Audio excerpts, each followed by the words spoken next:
బాబు బాబు, మిమ్మల్ని ఎక్కడో చూసినట్టుంది బాబు. ఎక్కడ చూసారండి? మొన్న ముఖ్యమంత్రి గారి ప్రమాణ స్వీకారం అయినప్పుడు అందులో మీరు ఉన్నారు కదా? లేనండి. అయితే అదే మినిస్టర్స్ ఐఏఎస్ ఐపీఎస్ మీటింగ్ అవుతుంది కదా, అందులో మీరు ఉన్నారు కదా? కాదండి, నేను కాదది. అయితే ఎక్కడో చూశాను బాబు మిమ్మల్ని. ఆ బిజినెస్ టైకూన్స్ మీటింగ్ అయింది కదా, all India business tycoons meeting, అందులో ఉన్నారా మీరు?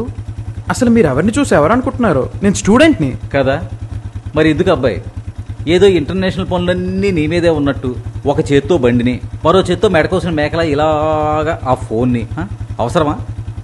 ఒక్క నిమిషం పక్కన మాట్లాడుకోవచ్చు కదా. ఇలా నువ్వు వెళ్తున్నప్పుడు నువ్వు పడితే నీకు, ఎదుటోడికి ఎవరికైనా గుద్దితే వాడికి ప్రమాదం. ఒక్క నిమిషం పక్కన పెడితే ఏమైపోదు కదా. పక్కన పెట్టి మాట్లాడుకో.